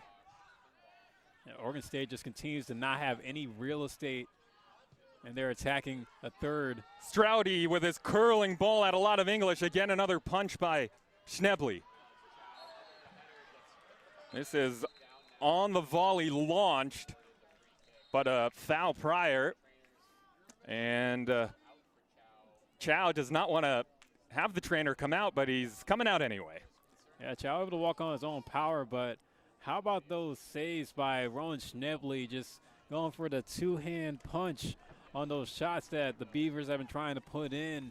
Schnebley playing a heck of a game, trying to keep the score level and create that opportunity for the Cardinal to move up. And see right now waiting patiently for his goal kick. And I'm watching some of the replays we have, thanks to Doug for queuing those up, and there is a lot of traffic for Schnebley just to get two fists to each of those. And you know, the reason that Chow is being checked on, he's actually going to head to the bench, is this is a potential head injury, and you know, referees have jurisdiction there to immediately call for a trainer, and these, for obvious reasons, are taken with so much caution. So Chow departs. It's a big part of the Cardinal that they will not have here for at least the next few minutes, as we see more flashes. And we'll see if one of these teams has a lightning strike left in this final 12 minutes of the night. Yes, We've had plenty around the stadium. Yes, Duncan Jarvie coming on for Alex Chow. It's a guy that has not been out there much tonight. Chow does not leave the pitch often. He's out right now, and again, we think it's due to a head injury, or a potential one at that. We don't know for sure. That is grown man strength from Gradias on the near side, a shoulder off a Beaver defender.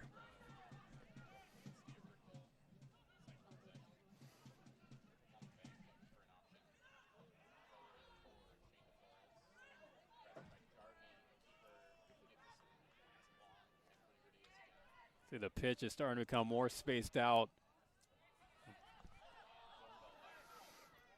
Yeah, this thing has really opened up here in the second half.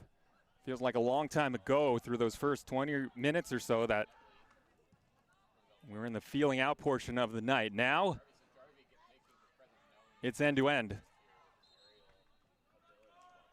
This goes out and it'll go back to Oregon State. We'll head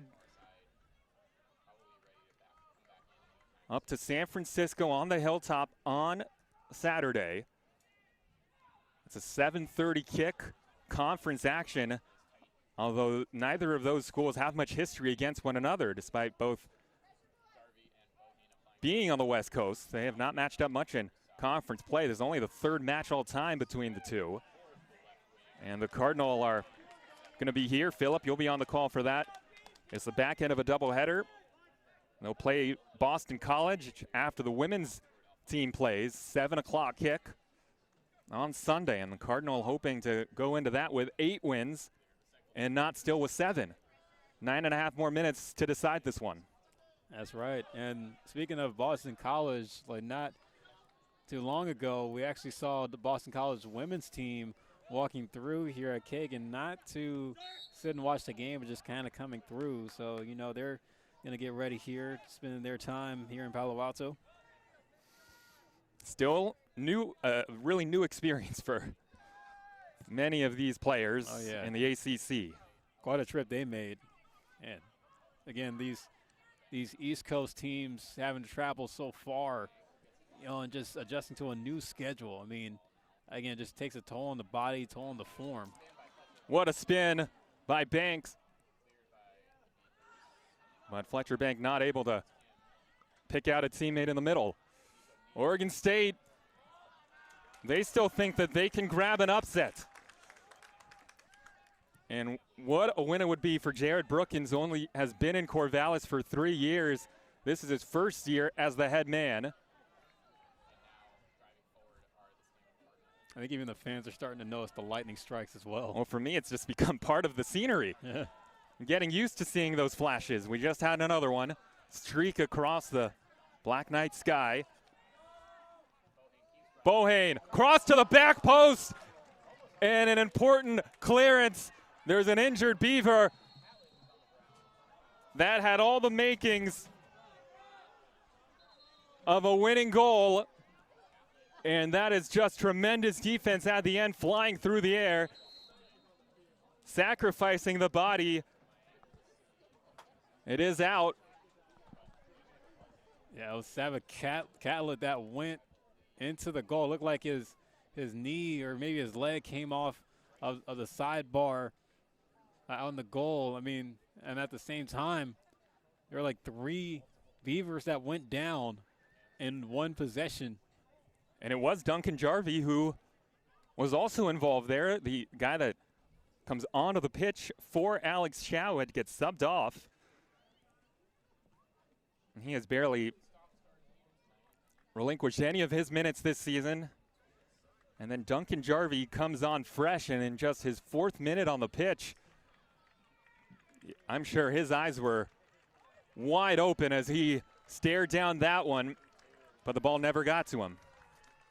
And Zach Bohane with another cross that just didn't go the way that he wanted it to.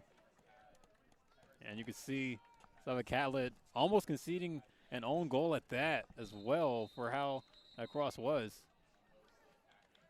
And we're looking at the replay at what happened. And I think from our angle, we're not all the way there to look at it, but Sava Catlett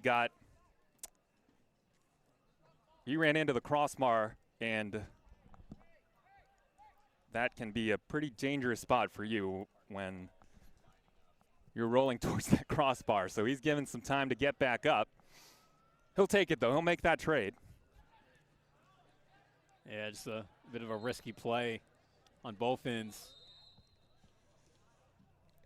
Crossbar would not get out of the way for him after the play. He's staying in the game here. So better man than I, that's for sure. As tough as nails. That's Philip Hall. I'm Greg Wong. What a treat we've had tonight between Stanford and Oregon State. Just joining us, Stanford had a disallowed goal when it was 1-1. And then moments after that, Oregon State scored their second. And then Stanford here able to equalize on the first of the year for Shane De Flores. And now, again, things just so disjointed in the latter part of this second half. I'm not sure why we continue to be stopped. I'm wondering if, perhaps Mike Stutt pointed out an injury, or we got a late sub here by Oregon State.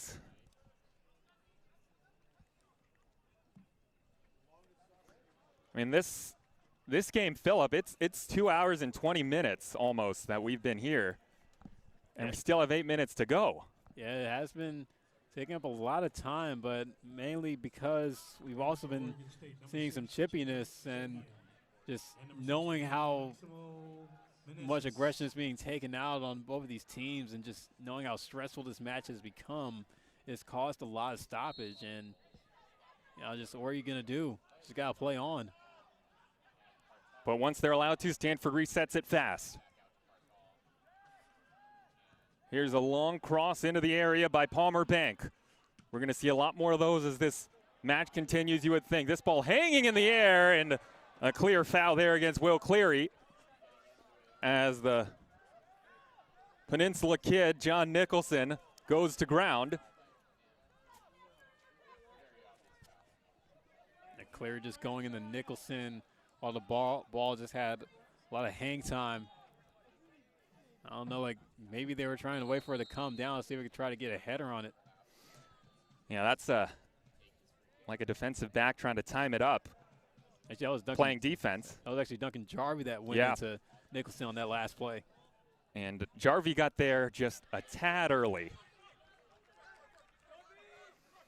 It's been all Stanford here since the goal.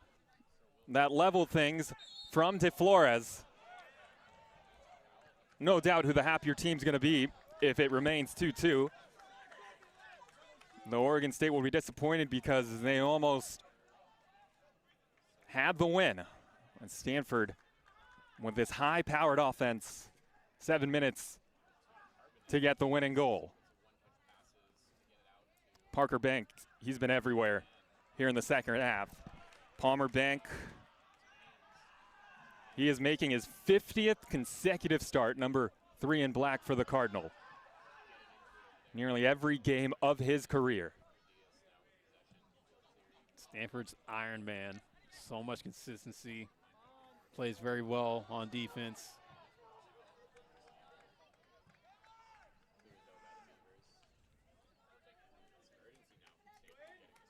You can hear Schnebley from the back, barking things out, getting the Cardinal organized. This is looking a lot like that stretch in the first half you called, Phillip, that Stanford eventually was able to make good on.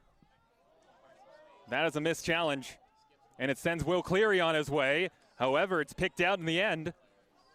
And the Beavers in a sprint to this side. They are keeping a lot of players back. He goes down. The referee says play on. And that's Strode still grimacing in pain. Cardinal have an advantage here. They did not stop for injury.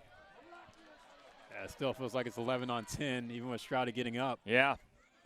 He is just now back to his feet, jogging on this near side. Stanford, meanwhile, on the opposite side. It's Bank again. To his twin, Palmer. Palmer, Bank. I said to his twin Palmer, of course, Palmer to Fletcher.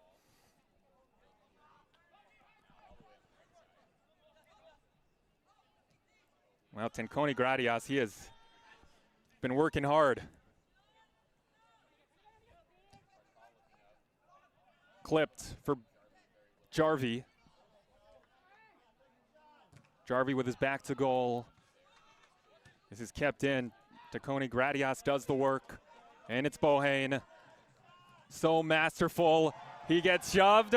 Play on. That's not going to make anybody dressed in red happy. Meanwhile, defending to do for the Cardinal. Lucas Fernandez-Kim has a head of steam, and this shot's mishit. And you just have to wonder whether or not that's the last chance for the Beavers to come out with a win. Final 4 minutes. And it was Carbonell Garcia that didn't hit it clean. Now over the top and just out of the reach of Duncan Jarvie. Actually, it was De Flores who had the equalizing goal.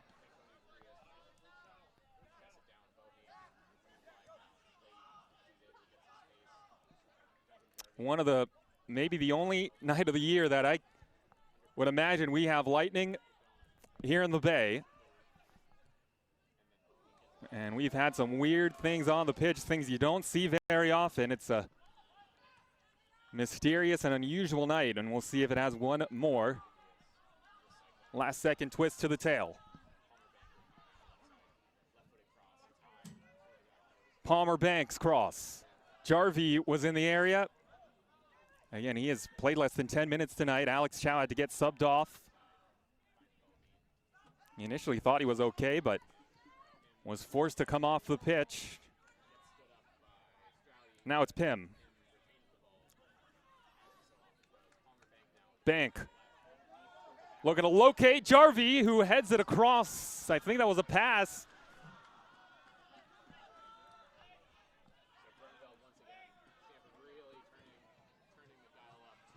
Stanford's running out of opportunities. Had a few good ones. Palmer Bank, another cross in. Jarvie, who was this last touch by? They're going to say it's off of the card. Wow, what great 4 possessions that we saw there, Greg. Oregon State capitalized on a man down for Stanford. Stanford trying to answer back themselves, had a few good chances, and it could come at a much better time this late in the game. These last 2 minutes and 19 seconds left to go. Guess who gets the ball next? They're going to have the last best chance of the night.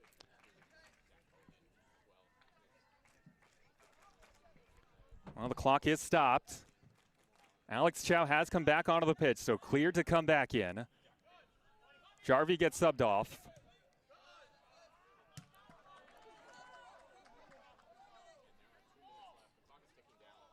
And Tomo Allen coming in, laying on. And a freshman that's been known to score goals in his days in the San Jose Earthquakes Academy. See how aggressive the Beavers will be, whether or not they are just going to try to keep the ball. It's clipped to the near side. It's Strode, and he was offside. And now the Cardinal are going to reset things quick with 1:40 left. That offsides call could be huge for Stanford. It gives them a chance at a free kick, and Schneble is going to launch it down. It's to the feet of Palmer Bank. Over to his twin brother. Fletcher with it. Wright involved in the action tonight. He's been part of a lot of the spiciness that we've had here in the second half. 70 seconds left. Cardinal looking for at least one more chance at goal. There is 1 minute remaining. Hopefully more for them in this long night here on the farm. Palmer Bank. His twin brother was there, but first Richards with a header. And now Bohane on the other side. Can this guy make some more magic? It's tipped aside, still hanging around, loose in front of goal. Blocked. Still there to Flores. Stanford has done it. Somehow, some way, they scramble it in right at the death. The comeback Cardinal do it again.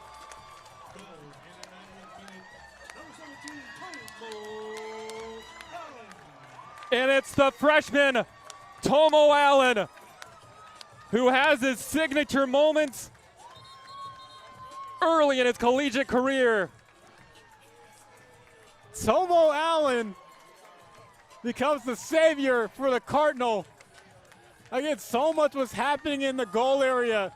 John Nicholson in disappointment in front of his family, being so close to at least getting Oregon State to walk out of here with a draw, but Stanford says we will not spend the night in upset city.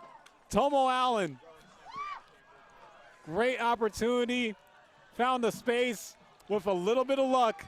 The Cardinal able to hold on to this W.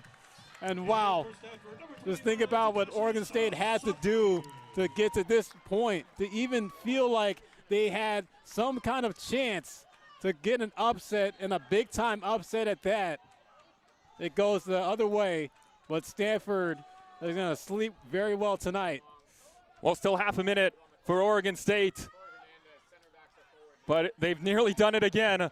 A week after they scored the winner with 40 seconds left, here they do them one better. They score the winner with 36 seconds. Oregon State with 15 seconds to try to get a miracle tie. 10, 9, 8, Nicholson, who's played so hard, the San Mateo kid. 4, 3, 2, 1, 0. The final score. They were challenged. They were down and out here in the second half. Beavers 2. They overcame adversity, and one of the top teams in the nation flexing their comeback muscles again